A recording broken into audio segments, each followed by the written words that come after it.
6.000 metros de altura. Una niña duerme en el hielo durante 500 años, su piel intacta, sus pestañas negras, sus manos abrazando su propio cuerpo. Parece que va a despertar en cualquier momento, pero no lo hará.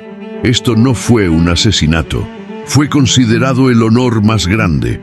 Bienvenidos al lado más oscuro del Imperio Inca. Si quieres saber la verdad, deja tu like ahora. Imaginad un silencio tan profundo que lastima los oídos. Estamos a más de 6. Un desierto vertical de hielo y roca, donde el viento no sopla, sino que aúlla como un animal herido. El oxígeno es tan escaso que cada respiración se siente como tragar vidrio. La temperatura ronda los 20 grados bajo cero. Es un lugar donde nada debería existir, donde la vida es imposible. Y sin embargo, allí, en medio de esta nada blanca iluminada por un rayo de sol pálido, yace una niña. No es un cadáver en el sentido convencional. Es algo mucho más perturbador. Su piel se conserva intacta, suave como la porcelana. Sus pestañas negras descansan sobre sus mejillas con una serenidad inquietante. Sus manos rodean su propio cuerpo en un abrazo final, como si intentara darse calor en sus últimos momentos. Lleva un vestido de lana de alpaca de la más alta calidad, tejido con una perfección que haría llorar a cualquier artesano moderno. Su cabello está perfectamente trenzado, cada mechón en su lugar, como si alguien la hubiera peinado con amor momentos antes de que el mundo se detuviera. A simple vista, parece que solo está durmiendo. Parece que si nos acercamos y la tocamos con suavidad, abrirá los ojos en cualquier momento, parpadeará confundida y preguntará dónde está, pero no lo hará. Esa niña ha estado durmiendo ahí, dentro de este congelador natural, durante más de 500 años. Es la momia conocida como Juanita, la doncella de hielo del Ampato, y no está sola. En las últimas décadas, arqueólogos han encontrado docenas de cuerpos similares en las cumbres más altas de los Andes. Niños y niñas, algunos de apenas 6 años, otros de 14, todos perfectamente conservados, todos sentados en posición fetal, todos mirando eternamente hacia el cielo. En nuestro mundo moderno, encontrar el cuerpo congelado de un menor en una montaña remota sería tratado como la escena de un crimen atroz. La policía acordonaría el área, los forenses buscarían evidencia, los medios de comunicación gritarían pidiendo justicia, la sociedad entera exigiría respuestas y castigo para los responsables. Pero esto no fue un asesinato. Al menos no en el sentido que nosotros conocemos. Esto fue considerado el honor más alto posible, el destino más glorioso que una niña podía alcanzar en el Tahuantinsuyo. Bienvenidos al Imperio Inca, un lugar que la historia recuerda por sus templos forrados de oro, por sus muros de piedra imposibles que desafían la ingeniería moderna, por sus caminos que atraviesan montañas y selvas con una precisión asombrosa. Un imperio que dominó millones de kilómetros cuadrados sin conocer la rueda, sin tener escritura alfabética, sin poseer herramientas de hierro. Una civilización tan avanzada que aún hoy nos preguntamos cómo lograron lo que lograron. Pero detrás de esa grandeza monumental, escondido en las sombras de los templos del sol, había un secreto mucho más oscuro. En este imperio, la verdadera moneda para comprar el favor de los dioses no era el oro ni la plata. No eran las llamas sacrificadas ni las ofrendas de maíz. Era algo mucho más valioso, mucho más frágil, mucho más terrible, la sangre inocente y la virginidad intacta de las niñas más perfectas del reino. Hoy no vamos a hablar de tesoros perdidos ni de piedras imposibles.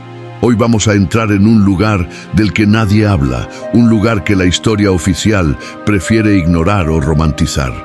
Vamos a abrir las puertas de la Aclahuasi, la casa de las escogidas, para descubrir la verdad sobre las mujeres que nacieron con una fecha de caducidad marcada en su destino. Estas eran niñas criadas desde la infancia para servir al Estado con sus cuerpos, ya fuera en el lecho de un noble como moneda política, ya fuera tejiendo para los templos hasta que sus dedos sangraran, o ya fuera marchando hacia la cima de una montaña para nunca regresar. Su belleza no era un don, era una condena. Su perfección no era una bendición, era una sentencia de muerte, y todo esto ocurría bajo el manto sagrado de la religión, con el aplauso del pueblo, con la aprobación de los sacerdotes, con la bendición del mismo Inca, el hijo del sol. Antes de que el frío eterno congelara sus venas, hubo fuego y vida. Antes de que el silencio de la montaña las reclamara, hubo gritos ahogados y lágrimas derramadas. Para entender cómo una niña de 10 años termina sola en la cima del mundo, congelada para la eternidad, con una expresión de paz que nunca sintió en vida, debemos retroceder el reloj. Debemos viajar en el tiempo hasta el siglo XV bajo el reinado del gran Pachacútec, el emperador conquistador, el hombre cuyo nombre significa literalmente el que sacude la tierra. Debemos ir a las aldeas perdidas en las montañas, donde madres abrazaban a sus hijas sabiendo que en cualquier momento podrían perderlas para siempre. Lo que vamos a descubrir no es una leyenda, no es un mito exagerado por cronistas españoles hostiles. Es historia real, confirmada por la arqueología, por la antropología, por los análisis forenses modernos que han interrogado a estas momias con la precisión implacable de la ciencia. Y lo que la ciencia ha revelado es más terrible que cualquier ficción, porque estas niñas no murieron en paz, no caminaron voluntariamente hacia su destino, fueron drogadas, aterrorizadas, manipuladas psicológicamente durante años hasta que sus propias mentes se convirtieron en cárceles de las que no podían escapar.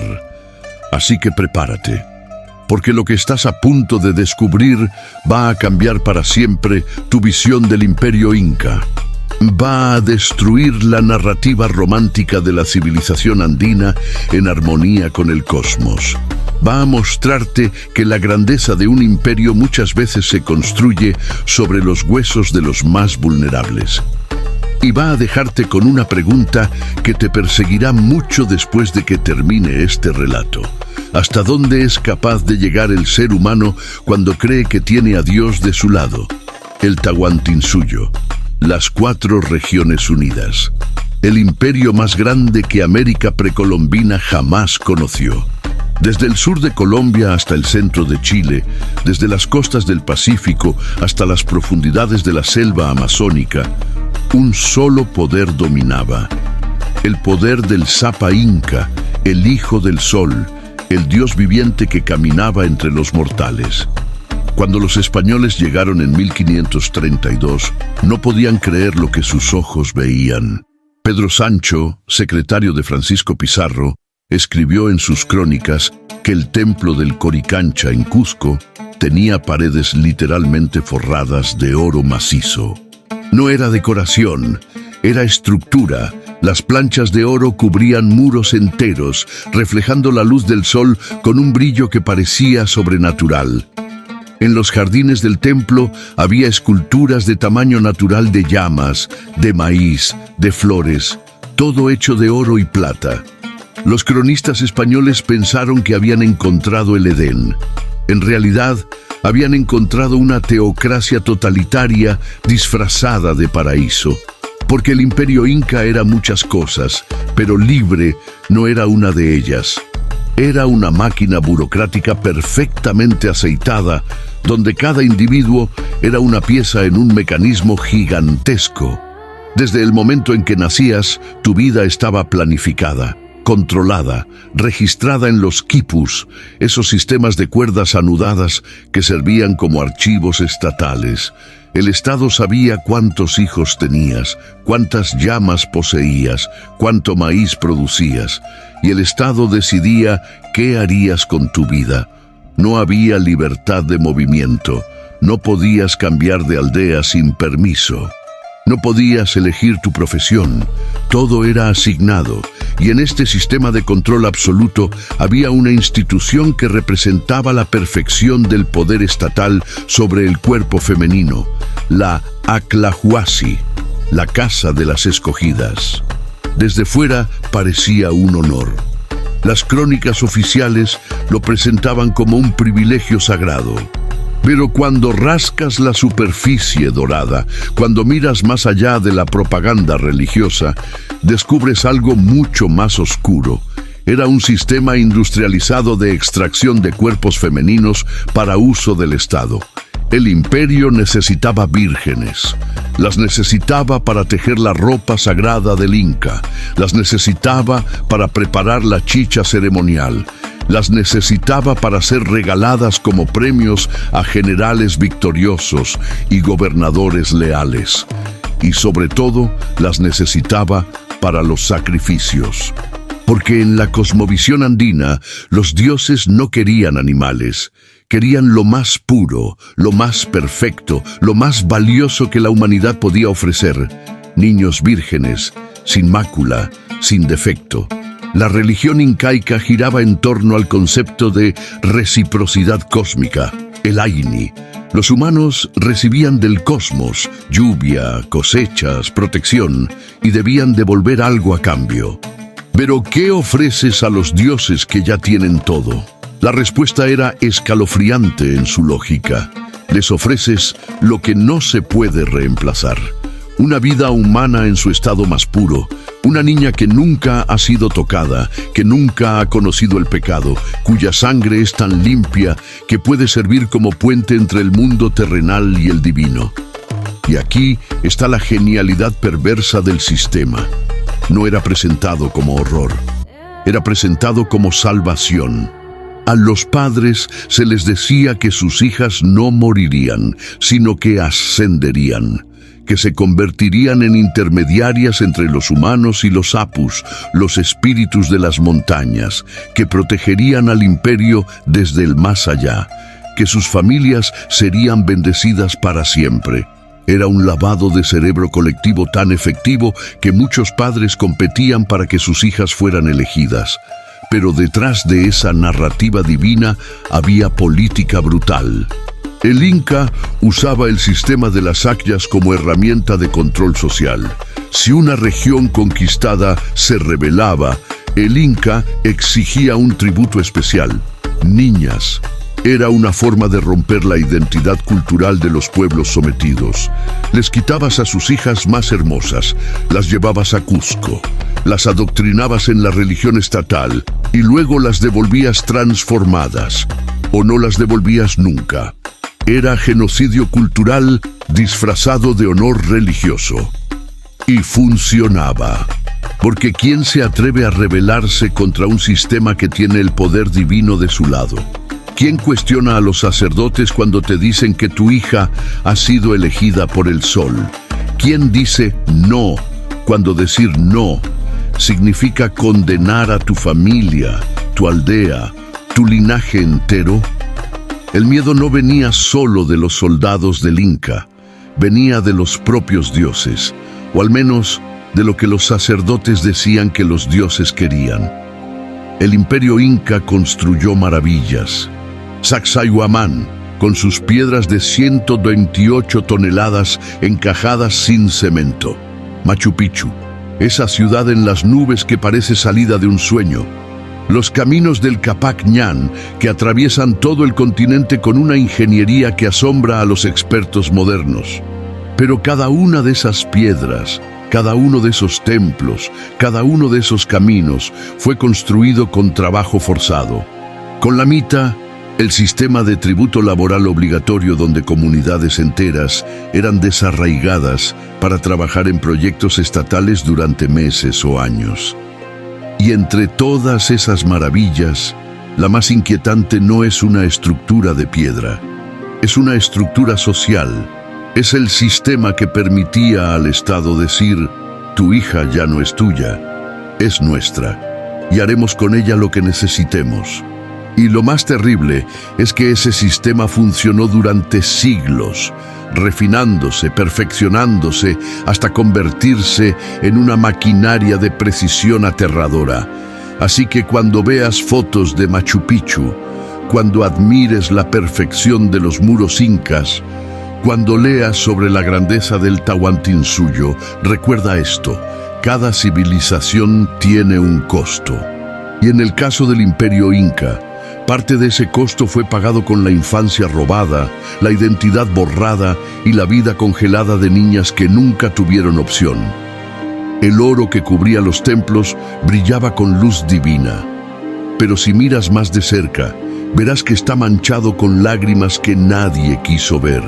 Ahora bajemos de los templos dorados, vayamos a las aldeas, porque allí, en las montañas remotas, es donde comienza la verdadera historia. Imaginad una pequeña aldea rural, aferrada precariamente a la ladera de una montaña escarpada en los Andes. El año es 1480, bajo el reinado de Túpac Yupanqui, hijo de Pachacútec. La vida aquí es dura, marcada por el ciclo implacable del sol, la lluvia y la cosecha de papas. Las familias viven en chozas de piedra y paja, duermen apretados para combatir el frío de la noche, y su existencia entera gira en torno a la supervivencia. Pero hay un día específico que todos los aldeanos temen más que a la sequía, más que a la tormenta, más que a la enfermedad. Es el día en que los Apupanaka descienden por el camino inca. Los Apupanaka no son soldados sedientos de sangre ni invasores extranjeros. Son algo mucho más frío, mucho más implacable.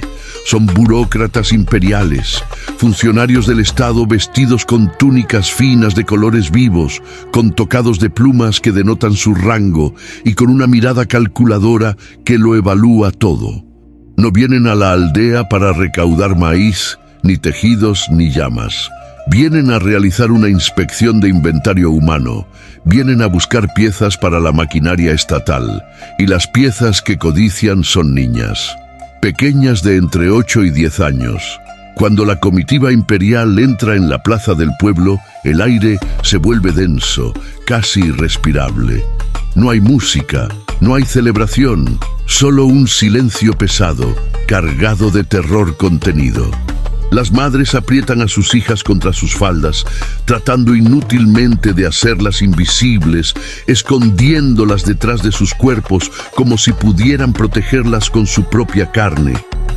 Los padres bajan la cabeza, sabiendo que resistirse es inútil, sabiendo que cuestionar a los funcionarios es invocar la ira del Inca, y el Inca es Dios. Nadie discute con Dios. El proceso de selección es brutal en su eficiencia clínica. No hay ceremonia, no hay preámbulo. Los funcionarios ordenan formar a todas las niñas de la aldea en filas ordenadas en el centro de la plaza. Las madres las sueltan con manos temblorosas. Las niñas, confundidas, asustadas, se alinean bajo el sol implacable. Y entonces comienza la inspección. Los Apupanaka caminan entre las filas con la misma expresión que un comerciante examinando ganado de primera calidad en un mercado. Se detienen frente a cada niña, la miran de arriba a abajo, sin prisa, sin emoción. Buscan la perfección absoluta y tienen criterios muy específicos. Las manos de los funcionarios tocan los rostros de las niñas, sintiendo la textura de la piel. Abren sus bocas para revisar que la dentadura esté completa y alineada. Inspeccionan las manos, buscando callosidades o cicatrices que indiquen trabajo manual. Revisan la piel bajo la luz del sol en busca de la más mínima imperfección. Un lunar en el lugar equivocado, una pequeña cicatriz en la rodilla por una caída infantil, una marca de nacimiento, una verruga, cualquier cosa. Cualquier defecto físico es motivo de rechazo inmediato, y en este contexto perverso, las madres rezan para que sus hijas sean imperfectas. Rezan para que tengan una marca, un diente torcido, algo, cualquier cosa que las descalifique. Porque ser perfecta es ser condenada. Solo las impolutas, las radiantes, las que poseen una belleza que parece desafiar la pobreza y la suciedad de su entorno, son las candidatas. Solo ellas son dignas del sol. Para la familia de una niña elegida, el momento es una mezcla devastadora de emociones contradictorias. Por un lado, hay orgullo religioso genuino. El Estado les ha dicho durante generaciones que esto es un honor, que sus hijas están siendo elevadas a un estatus divino. Por otro lado, hay cálculo de supervivencia brutal. El Estado es generoso con quienes entregan a sus hijas.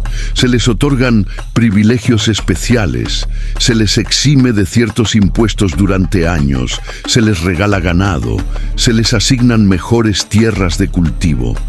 Es un ascenso social instantáneo comprado con la ausencia, con el vacío que nunca se llenará. El padre sabe que está asegurando el futuro económico de su clan, pero el precio a pagar es un hueco en su corazón que sangrará hasta el día de su muerte. La madre sabe que nunca volverá a abrazar a su hija, nunca la verá crecer, casarse, tener hijos. Esa niña ha sido borrada de su futuro. Y sin embargo, deben sonreír, deben agradecer, deben mostrar gratitud y orgullo, porque mostrar dolor, mostrar resistencia, es insultar al Inca, y eso trae consecuencias. En el momento en que el funcionario señala a una niña y pronuncia la palabra sagrada, Acla, su destino queda sellado de manera irrevocable. Ella deja de ser una niña de la aldea. Su nombre anterior es borrado de los registros oficiales.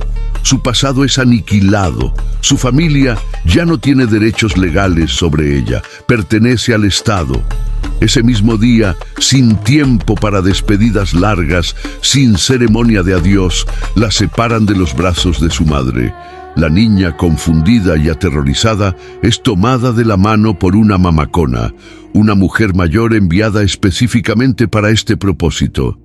La mamacona no es cruel por naturaleza, pero es eficiente. Ha hecho esto docenas, quizás cientos de veces.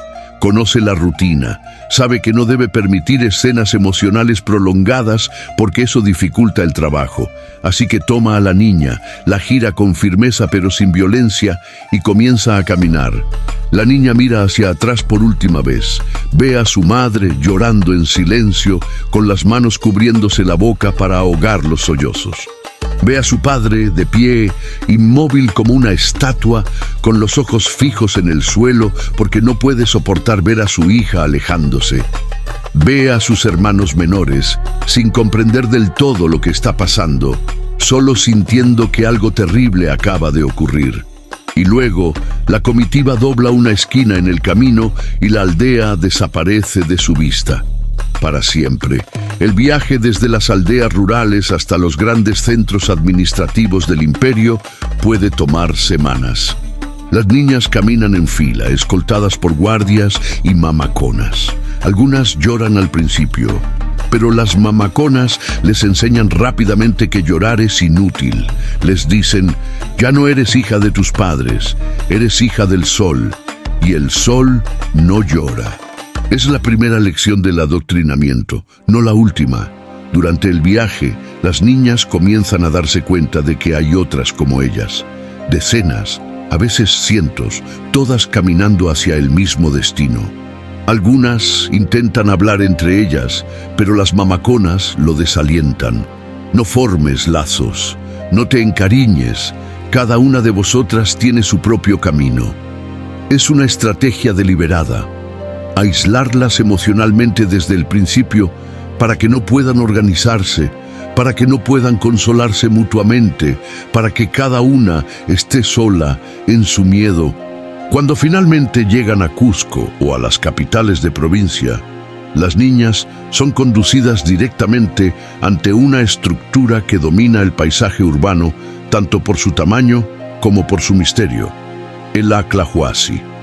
Desde la calle, el edificio impone una mezcla de reverencia religiosa y terror supersticioso. Sus muros son de piedra perfecta, bloques masivos encajados con tal precisión que ni una hoja de cuchillo podría pasar entre ellos. Pero lo más inquietante no es la piedra, es la ausencia. No hay ventanas que miren hacia la ciudad. Son muros ciegos, diseñados no solo para impedir que nadie entre, sino para asegurar que nadie jamás pueda mirar hacia afuera. Es una fortaleza, es un convento, pero sobre todo es una prisión de alta seguridad. Y cuando las pesadas puertas de madera y bronce se cierran detrás de ellas con un sonido definitivo, el estruendo del cerrojo es el sonido de su libertad muriendo. Su infancia ha terminado. Su función como tributo acaba de comenzar. Bienvenidas a la Aclahuasi. Bienvenidas al lugar donde los sueños van a morir. Al cruzar el umbral de la Aclahuasi, las niñas entran en un mundo que es a la vez prisión y palacio, convento y campo de entrenamiento. La primera impresión es de grandeza. Dentro, el Aclahuasi se revela como una ciudad dentro de la ciudad, un laberinto de patios interiores, jardines cuidados con precisión geométrica, talleres donde se tejen las telas más finas del imperio, cocinas donde se preparan los alimentos sagrados, dormitorios colectivos con mantas de alpacas suaves y cálidas. El sol brilla sobre las fuentes de agua cristalina. Los pájaros cantan en los árboles. A primera vista, no parece una prisión, pero entonces te das cuenta de los detalles. Te das cuenta de que no hay puertas hacia el exterior, salvo la entrada principal, que está custodiada día y noche. Te das cuenta de que los muros son altos, demasiado altos para escalar. Te das cuenta de que las ventanas, cuando existen, son pequeñas aberturas altas que dejan entrar luz pero no permiten ver más allá de los muros. Y sobre todo, te das cuenta del silencio. Un silencio artificial, forzado, donde las conversaciones se susurran, donde las risas están prohibidas, donde cada sonido es monitoreado. Este es un universo exclusivamente femenino, purgado de cualquier presencia masculina no autorizada. Los únicos hombres que tienen permitido cruzar estas puertas son el Sapa Inca, considerado una deidad viviente y por lo tanto por encima de las leyes mortales, y ocasionalmente sus médicos personales cuando alguna de las akyas enferma gravemente. El resto del personal de vigilancia y servicio está compuesto por eunucos, hombres castrados cuyos rostros inexpresivos y voces agudas sirven de recordatorio constante y perturbador de lo que el sistema hace con aquellos que sirven al poder de maneras específicas. Pero las verdaderas carceleras, las que gobiernan este mundo cerrado, con mano de hierro cubierta por un guante de seda, son las mamaconas. Estas son mujeres mayores, antiguas akyas, que sobrevivieron al sistema y decidieron, o fueron obligadas a decidir, quedarse para siempre dentro de los muros. Algunas lo hicieron por devoción genuina, otras porque no tenían a dónde ir, porque sus familias originales las habían olvidado, porque la vida fuera de los muros les parecía más aterradora que la vida dentro. Y otras, quizá las más peligrosas, porque habían internalizado completamente la ideología del sistema y ahora encontraban propósito y poder en perpetuarlo. Las mamaconas son figuras complejas, no son monstruos, son víctimas que se convirtieron en perpetradoras. Son mujeres que fueron robadas de sus familias cuando niñas, adoctrinadas durante años, y que ahora replican ese mismo ciclo con las nuevas generaciones. Algunas son genuinamente maternales, intentando proteger a las niñas dentro de los límites de lo que el sistema permite. Otras son crueles, viendo en las nuevas Akyas un reflejo de su propio pasado doloroso y castigándolas por ello. Pero todas, sin excepción, son guardianas del orden establecido. Bajo la tutela de las mamaconas comienza el adoctrinamiento sistemático, un lavado de cerebro lento, meticuloso y brutalmente efectivo. La vida diaria es una rutina de trabajo incesante disfrazada de servicio sagrado. Las niñas se levantan antes del amanecer con el sonido de un gong de bronce. Se les da unos minutos para lavarse en agua fría, para despertar completamente. Luego comienza el trabajo. Aprenden a tejer el kumbi, la tela más fina y exquisita del imperio, hecha con lana de vicuña, el animal más difícil de domesticar y esquilar, y destinada únicamente a los altares de los dioses y al cuerpo del Sapa Inca. Sus pequeños dedos, más ágiles que los de las mujeres adultas, son perfectos para este trabajo. Trabajan en telares verticales durante horas, perfeccionando patrones geométricos complejos que tienen significado religioso y político. Cada color representa algo. El rojo es el sol, el negro es la noche, el amarillo es el maíz sagrado. Un error en el tejido no es solo un error técnico, es una ofensa a lo divino, y las ofensas se castigan. Aprenden también a preparar la chicha, la cerveza de maíz fermentado que es esencial en todas las ceremonias religiosas. Pero la chicha de la Tlahuasi no es chicha común, es chicha de jora y se prepara de una manera específica y perturbadora, masticando el maíz durante horas. Las enzimas en la saliva humana rompen los almidones del maíz y permiten la fermentación. Así que las niñas se sientan en círculos, masticando y masticando hasta que sus mandíbulas duelen, escupiendo la pasta resultante en grandes vasijas de cerámica. Es un trabajo tedioso, doloroso y profundamente deshumanizante.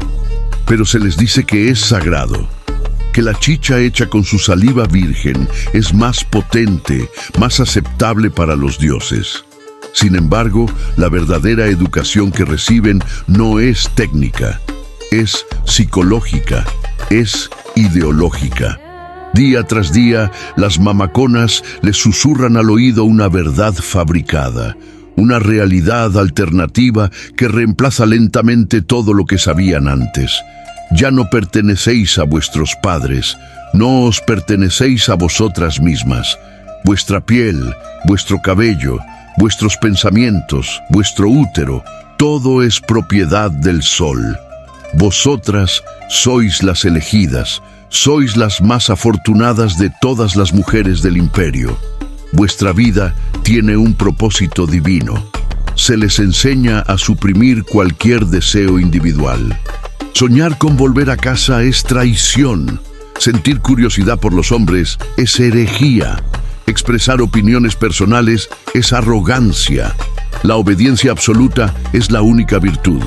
Y para reforzar esta enseñanza, el sistema utiliza una mezcla de recompensas y castigos cuidadosamente calibrados.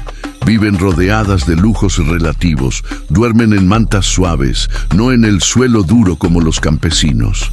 Comen mejor que cualquier aldeano, carne fresca de llama, maíz, quinoa, frutas exóticas traídas desde regiones lejanas. Sus ropas son finas, sus cuerpos están protegidos del sol y del frío. Pero esta dieta rica y estos cuidados no son actos de generosidad, son inversión. El Estado las está cebando, preparando sus cuerpos para el futuro, sea cual sea ese futuro. Son ganado de primera calidad y deben lucir como tal. Sus cuerpos son moldeados con cuidado obsesivo. Su piel es cuidada con aceites especiales para que no se queme con el sol de montaña, para que permanezca suave y sin manchas. Su cabello es lavado regularmente con hierbas aromáticas y peinado en trenzas elaboradas. Se las pesa periódicamente para asegurar que no pierdan ni ganen demasiado peso. Se las inspecciona mensualmente en busca de cualquier nueva marca o cicatriz. Se las pule como se pule una joya. Se las engorda como se engorda al ganado antes de la feria. Porque eso es lo que son, mercancía sagrada. A medida que pasan los años y las niñas se convierten en adolescentes, la atmósfera en el Aclahuasi cambia sutilmente. La inocencia infantil da paso a una tensión sexual reprimida y sofocante. Ellas saben, porque los rumores corren por los pasillos de piedra como agua subterránea, que están siendo preparadas para algo. Sienten cómo sus cuerpos cambian, cómo florecen, y saben con un terror instintivo que esa belleza floreciente es su mayor peligro. Viven con el miedo constante de ser defectuosas, pero también con el terror aún mayor de ser demasiado perfectas. Es una existencia paranoica, caminando sobre cáscaras de huevo, donde cada risa demasiado alta, cada mirada rebelde, cada pregunta inoportuna es anotada mentalmente por las mamaconas. No hay privacidad. Incluso cuando duermen, saben que están siendo vigiladas. Incluso sus sueños parecen ser monitoreados. Están atrapadas en una jaula de oro, esperando a que el dueño de la llave decida cuándo y cómo consumirá su juventud. El aire del Aclahuasi huele a incienso y a miedo, una mezcla nauseabunda que se pega a la piel y a los pulmones y que nunca se va. Y todas saben, aunque nadie lo diga en voz alta, que pronto llegará el día de la selección final, el día en que sus destinos serán decididos de una vez por todas. El adoctrinamiento en el Aclahuasi no es un evento único. Es un proceso continuo, implacable, que dura años y que está diseñado para desmantelar completamente la identidad anterior de las niñas y reemplazarla con una nueva identidad fabricada por el Estado. Es lavado de cerebro en su forma más refinada y funciona porque comienza cuando las mentes son jóvenes y maleables. La primera etapa es el borrado del pasado. A las niñas se les prohíbe hablar de sus familias, mencionar sus aldeas de origen o usar sus nombres anteriores. En su lugar, se les asignan nombres nuevos, nombres religiosos, que las definen por su función: tejedora del sol, preparadora de chicha sagrada. Sus identidades personales son aniquiladas y reemplazadas por roles funcionales dentro de la maquinaria estatal.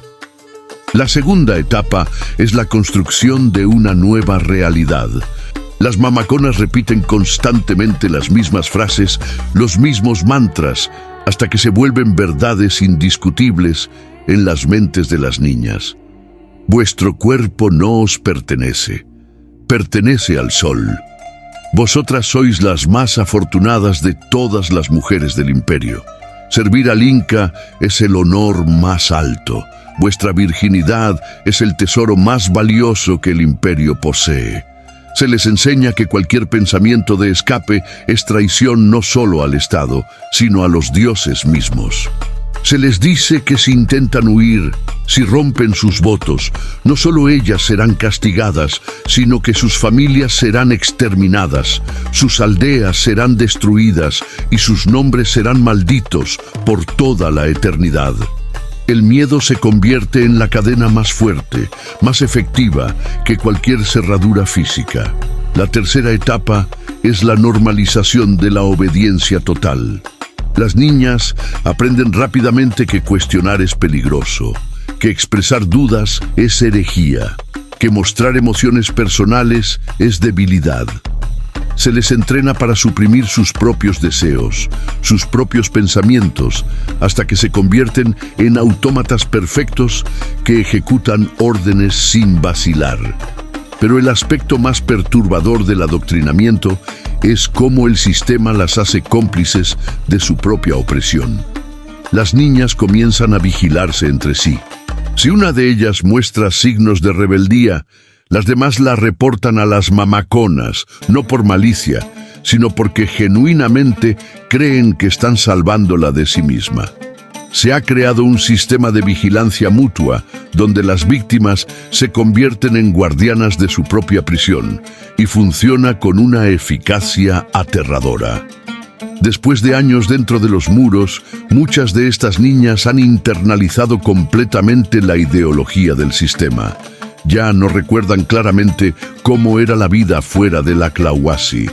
Sus familias se han convertido en recuerdos borrosos, casi como sueños. Su identidad anterior ha sido borrada tan completamente que cuando llega el momento de la selección final, muchas de ellas genuinamente creen que están siendo honradas, que están cumpliendo un destino glorioso. Es el triunfo definitivo del poder totalitario. Hacer que las víctimas amen su propia opresión, que agradezcan sus cadenas, que caminen voluntariamente hacia su destrucción creyendo que es salvación. El tiempo dentro de los muros de la Clawasi no se mide con el movimiento del sol, sino con la biología. La infancia es un periodo de gracia, pero es finito. Cuando las niñas alcanzan la pubertad, cuando la primera sangre menstrual mancha sus túnicas blancas, suena la campana del destino. Es la señal biológica de que la mercancía ha madurado. Es el momento de la cosecha final. Los funcionarios imperiales regresan al recinto. Esta vez el ambiente no es de evaluación, sino de decisión solemne. Las jóvenes doncellas son alineadas en el patio central. El aire vibra con una ansiedad eléctrica. Todas saben que este es el momento que define el resto de sus vidas. En este punto, sus destinos se bifurcan en 3 caminos distintos. Son 3 rutas hacia un futuro irrevocable, y ninguno de ellos ha sido elegido por ellas. El primer camino es el pragmatismo político. Las jóvenes que poseen belleza notable pero que quizás tienen la piel un poco más oscura o pertenecen a linajes de curacas locales conquistados, son clasificadas como vírgenes de obsequio. En un instante dejan de ser sagradas para convertirse en moneda de cambio. El Inca las obsequia a nobles leales, a gobernadores de provincias remotas, a generales victoriosos que necesitan ser recompensados. Imaginad la humillación silenciosa, haber sido criada creyéndose una esposa del sol, para terminar siendo la concubina de un extraño en una provincia lejana. Pasan de la castidad absoluta al lecho de un guerrero, convertidas en objetos de placer y en vientres políticos para engendrar la siguiente generación de la élite. Su función es consolidar alianzas, crear lazos de lealtad a través de sus cuerpos. El segundo camino es la permanencia. Algunas son elegidas o se les permite elegir quedarse. Se convierten en mamaconas. Toman los votos de celibato perpetuo y se transforman en las nuevas guardianas del sistema. Envejecerán dentro de esos muros de piedra, enseñando a las nuevas generaciones de niñas a obedecer, perpetuando el mismo ciclo de encierro que les robó su propia libertad. Son las supervivientes, pero también son las carceleras de su propia historia. Algunas lo hacen porque genuinamente creen en el sistema. Otras porque no tienen a dónde ir, y otras porque el poder que obtienen sobre las nuevas generaciones compensa, al menos parcialmente, el poder que nunca tuvieron sobre sus propias vidas. Pero es el tercer camino el que nos hiela la sangre. Es el camino reservado para la perfección absoluta. Los funcionarios caminan entre las filas y se detienen ante aquellas que no tienen igual. Las que poseen una belleza que parece sobrenatural, las que no tienen ni una sola marca, ni un solo defecto visible. Piel perfecta, dientes perfectos, simetría facial perfecta, cuerpos proporcionados. Estas son las elegidas para la capacocha, el sacrificio supremo. La sociedad inca les dice que es el honor más grande que una mujer puede recibir. Se les dice que no morirán, sino que irán a vivir con los dioses, que se convertirán en protectoras eternas del imperio, que sus nombres serán recordados para siempre. Pero mirad más allá de la propaganda. Mirad sus manos temblorosas cuando se anuncia la selección. Mirad cómo sus rostros palidecen. Mirad cómo algunas de ellas tienen que ser sostenidas porque sus piernas ya no las sostienen. Saben exactamente qué significa ser elegida. Y el terror es absoluto. No hay escapatoria. Los tres caminos llevan a la pérdida de autonomía, a la aniquilación del yo. La única diferencia es la forma que toma esa aniquilación: ser usada políticamente, ser encerrada para siempre o ser asesinada ritualmente. Estos son los únicos futuros posibles para las niñas que tuvieron la desgracia de nacer perfectas en el Imperio Inca. Para aquellas elegidas para la capacocha, el viaje comienza con una gran mentira envuelta en ceremonia. El ritual se inicia con una fiesta masiva en la plaza central de Cusco. El Zapa Inca en persona, el Hijo del Sol, las recibe.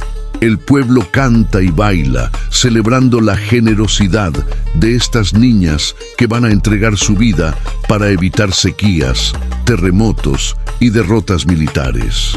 Ellas son vestidas con las ropas más finas, túnicas de cumbi con diseños geométricos perfectos, tocados de plumas de guacamayo, alfileres de oro y plata en el cabello. Son tratadas como diosas vivientes durante estos días finales. Es una despedida disfrazada de coronación.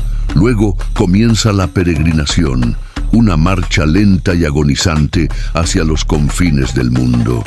La procesión abandona la capital y se dirige hacia las montañas sagradas, los apus, los espíritus de piedra y hielo que gobiernan el cosmos andino.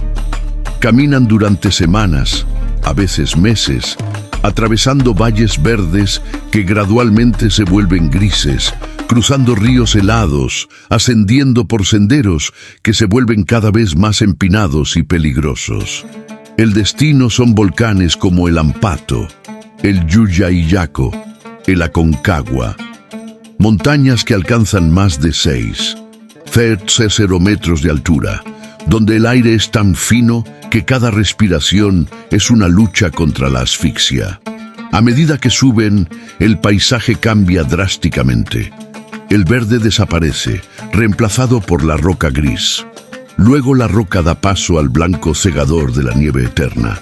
La temperatura desciende brutalmente. El viento se vuelve un enemigo constante, cortando la piel expuesta como cuchillas de obsidiana. El corazón golpea el pecho como un tambor de guerra, desesperado por oxígeno que no existe. Las niñas comienzan a sufrir mal de altura, náuseas, vómitos, dolores de cabeza que parecen partir el cráneo en dos. Pero aquí es donde la crueldad se disfraza de misericordia. Para asegurar que las niñas lleguen a la cima y cumplan su destino sin resistencia, los sacerdotes comienzan la sedación sistemática. Durante el ascenso se les obliga a consumir cantidades masivas de chicha de maíz fermentado, una cerveza espesa y fuerte que las mantiene en un estado de embriaguez constante. Y más importante aún, se les llena la boca con hojas de coca. Masticar coca es común en los Andes para combatir el mal de altura, pero las dosis que reciben estas niñas son industriales, diseñadas no para aliviar, sino para narcotizar. Imaginad su estado mental en estos últimos días. Están borrachas, drogadas, exhaustas por el esfuerzo físico extremo, congeladas hasta los huesos. La realidad se desdibuja, el miedo se disuelve en una niebla química. Las voces de los sacerdotes suenan lejanas, como si vinieran de debajo del agua. Probablemente sufren alucinaciones inducidas tanto por la hipoxia como por los alcaloides de la coca. No caminan hacia la muerte conscientemente, flotan hacia ella en un estado de disociación total.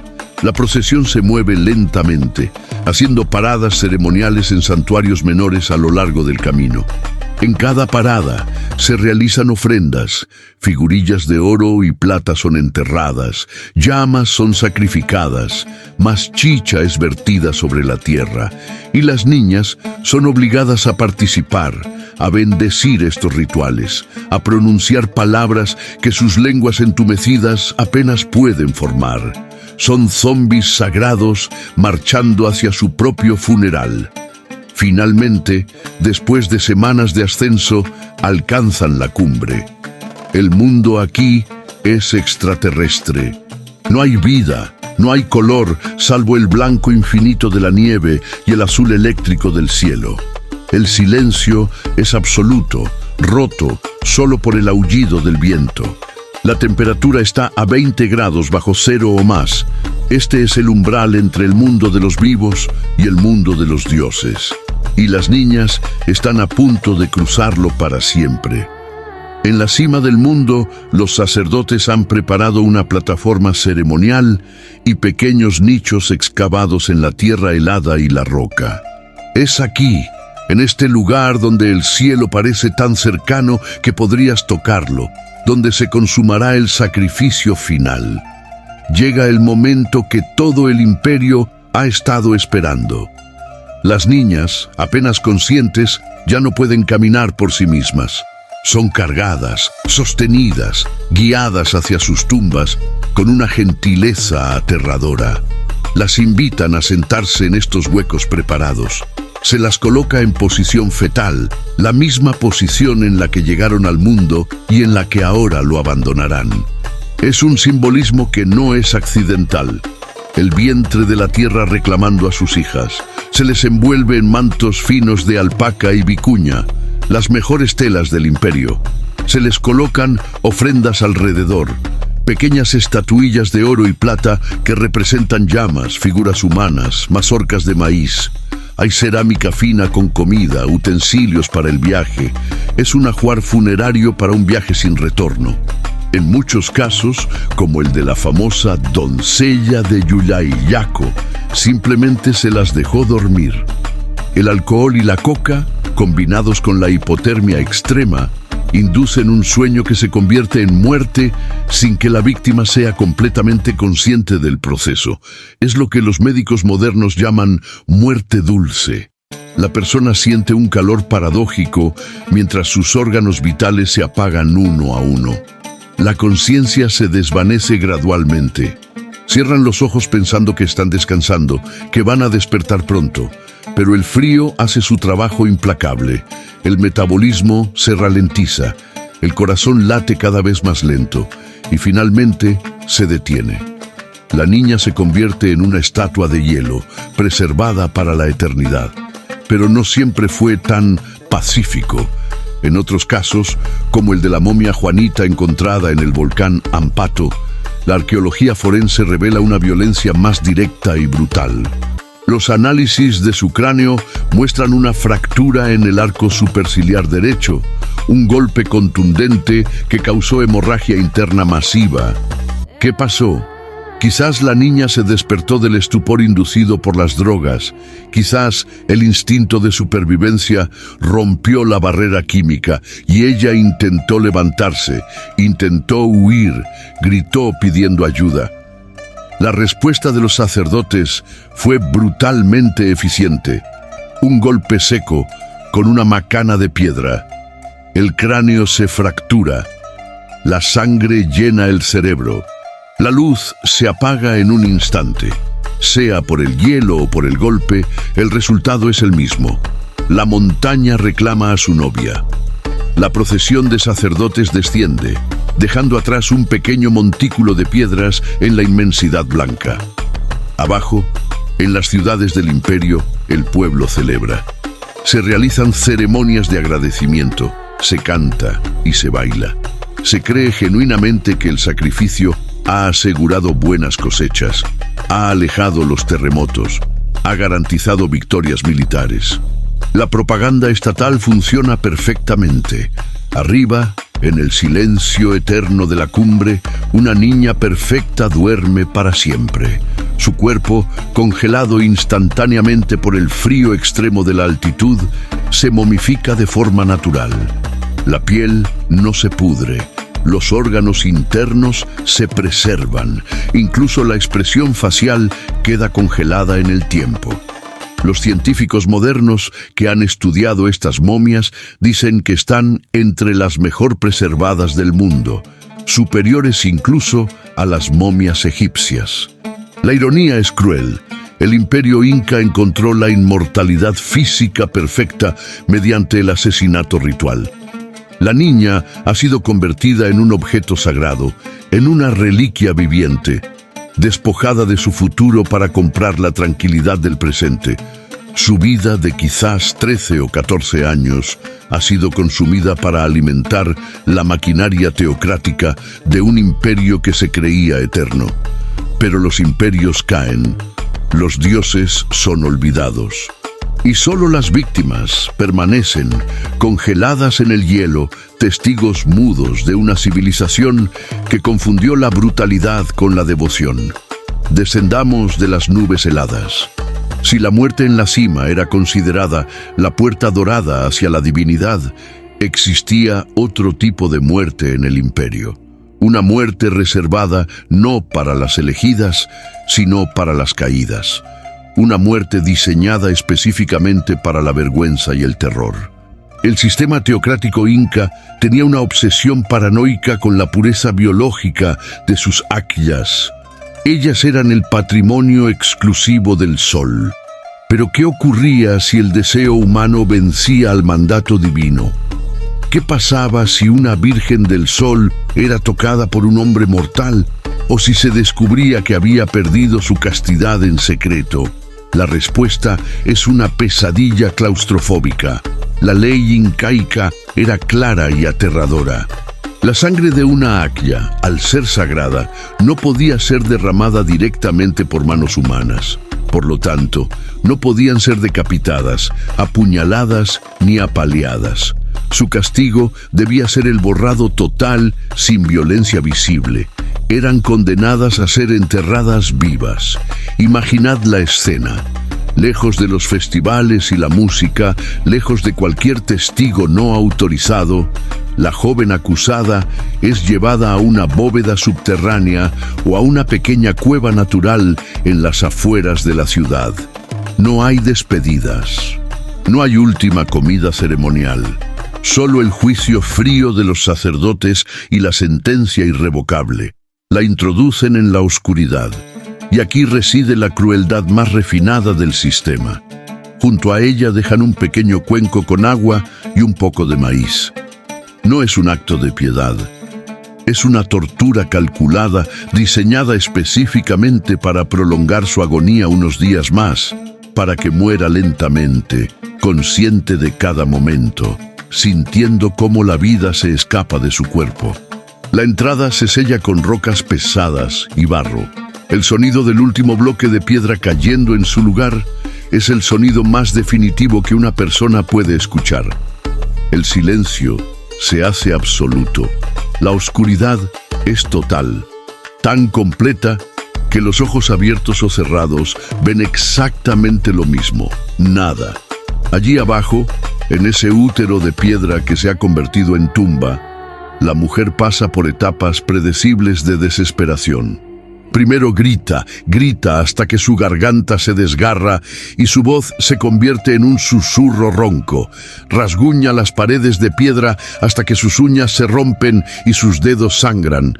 Pero nadie la oye, nadie viene. Luego viene el delirio. La sed se vuelve insoportable, el pequeño cuenco de agua se acaba rápidamente, el hambre perfora el estómago como un animal vivo, pero peor que el hambre y la sed es la locura de la oscuridad y el silencio absolutos. La mente humana no está diseñada para soportar esa privación sensorial total. Comienza a alucinar, ve luces que no existen, oye voces de personas que no están, siente manos tocándola en la oscuridad. Finalmente, tras días de agonía, muere, asfixiada lentamente por el aire viciado, consumida por el hambre y el terror. Su cuerpo no se conserva en hielo para ser adorado, se pudre en la oscuridad para ser olvidado. Y para el hombre, el amante que se atrevió a tocar lo intocable, el castigo es la aniquilación bíblica. Él es ejecutado, por supuesto, generalmente mediante estrangulamiento público para que todo el pueblo lo vea y aprenda. Pero la ira del Inca es expansiva, contagiosa. La culpa se considera una mancha que contamina todo lo que el culpable ha tocado. Su esposa, si la tiene, es ejecutada. Sus hijos, incluso los bebés, son ejecutados. Sus padres, sus hermanos, sus primos, todos son exterminados. Ningún pariente puede quedar vivo para perpetuar la línea maldita. Pero no termina ahí. Sus animales domésticos, sus llamas, sus perros, sus cuyes, son sacrificados. Su casa es demolida piedra por piedra hasta que no queda ni un muro en pie. Sus campos son confiscados y finalmente, en un acto de simbolismo aterrador, los funcionarios del imperio siembran sal sobre los restos de su hogar y sus tierras. Esparcen sal generosamente para matar la fertilidad de la tierra, asegurándose de que nunca más crezca ni una brizna de hierba en ese lugar maldito. El mensaje para la población es brutalmente claro: el cuerpo de la mujer pertenece al Estado. Robarle al Estado no solo te mata a ti, sino que borra tu apellido, tu familia, tu tierra y tu existencia de la faz de la tierra. El miedo, y no la fe, era el verdadero guardián de la virginidad en el Tahuantinsuyo. Volvamos al presente. Salgamos de la niebla de la leyenda y entremos en la luz blanca y estéril de los laboratorios forenses modernos. Durante siglos, la historia de las Acyas y la Capacocha fue contada por cronistas españoles o por la tradición oral. Relatos teñidos de misticismo, de propaganda política, de interpretaciones religiosas. Pero los muertos no mienten y la biología tiene memoria. En las últimas décadas, científicos han sometido las momias de las niñas sacrificadas a análisis rigurosos usando tecnología de punta. Han examinado sus cabellos mediante espectrometría de masas e isótopos estables. El cabello humano crece aproximadamente 1 centímetro al mes, convirtiéndose en una caja negra biológica que registra todo lo que la persona comió, bebió y sintió en sus últimos meses de vida. Y los resultados son devastadores. La ciencia ha destruido completamente la narrativa romántica del sacrificio voluntario y pacífico. Los marcadores químicos en el cabello revelan un cambio drástico en la dieta aproximadamente 1 año antes de morir. Las niñas pasaron de comer tubérculos y granos básicos, la comida de los campesinos, a comer carne de llama de alta calidad, maíz refinado, frutas exóticas. Es la confirmación exacta del momento en que fueron arrancadas de sus familias y encerradas en el Aclahuasi, donde comenzó el proceso de cebo humano. Pero el dato más escalofriante es el cortisol. Esta hormona es secretada por el cuerpo en momentos de estrés extremo, de pánico, de terror absoluto. El análisis de cortisol en el cabello de la doncella de Yuyayaco y de Juanita muestra niveles que se dispararon exponencialmente en los últimos meses de vida. Estas niñas no estaban tranquilas. No caminaban hacia la montaña con el corazón lleno de fe serena y aceptación divina. Vivían aterrorizadas. Sus cuerpos estaban inundados constantemente de hormonas del miedo. Sabían que el final se acercaba y sus organismos gritaban en silencio, rogando por escapar. Además, la toxicología confirma la sedación sistemática y masiva. Los niveles de metabolitos de alcohol y de alcaloides de coca en sus tejidos aumentaron dramáticamente en las semanas previas a la muerte. No era solo parte de un ritual litúrgico bonito. Era una necesidad operativa brutal. El imperio Tuvo que mantenerlas en un estado de estupor narcótico constante para que pudieran dar esos últimos pasos hacia la cumbre sin derrumbarse psicológicamente o intentar huir desesperadamente. El legado de las Acllas no terminó con el fin del imperio. Cuando los conquistadores españoles llegaron en 1532, miraron los Aclahuasi y se escandalizaron, llamándolos obras del demonio. Pero su indignación moral era profundamente hipócrita. Los invasores desmantelaron el sistema inca, sí, pero para muchas de estas mujeres la pesadilla no terminó, solo cambió de dueño. Los Aclahuasi fueron saqueados. Las vírgenes del sol, que no lograron escapar, fueron repartidas como botín de guerra entre los soldados de Pizarro. Fueron violadas, esclavizadas o forzadas a entrar en conventos católicos donde cambiaron una clausura teocrática por otra. Pasaron de ser prisioneras de la religión andina a víctimas de la brutalidad colonial. Su voz fue silenciada 2 veces, primero por el hielo, luego por la historia. El imperio inca fue, sin duda, una de las civilizaciones más asombrosas que la humanidad haya conocido. Dominaron la piedra con una maestría que aún no comprendemos completamente. Domesticaron las montañas más hostiles del planeta. Organizaron un estado eficiente que alimentaba a millones. Pero esa grandeza monumental se construyó sobre un sistema de control absoluto, donde la vida humana, especialmente la vida femenina, era reducida a simple combustible para la maquinaria teocrática. Hoy, Juanita y los otros niños del hielo siguen sentados en sus vitrinas de museo climatizadas, con la piel intacta y los ojos cerrados para siempre. Son testigos silenciosos y eternos de una época en la que la belleza no era un regalo, sino una sentencia de muerte ineludible. A menudo nos gusta idealizar el pasado, envolverlo en el misterio romántico de las ruinas doradas y los templos perfectos. Pero a veces es nuestra obligación moral mirar a la historia directamente a los ojos y reconocer la brutalidad que se esconde tras la máscara de la religión y el poder. Os dejo con una pregunta para reflexionar. ¿Creéis que el sacrificio de estos niños realmente trajo paz al imperio? ¿O fue simplemente la herramienta definitiva del terror para mantener a un pueblo de rodillas? Mirad sus rostros una vez más en las fotos de museo y decidme qué veis, devoción divina o miedo humano. Si esta historia os ha helado la sangre tanto como a mí, dejad vuestro like, suscribíos al canal y compartid este vídeo. La verdad de las Acllas merece ser escuchada para que su silencio de 500 años por fin tenga voz.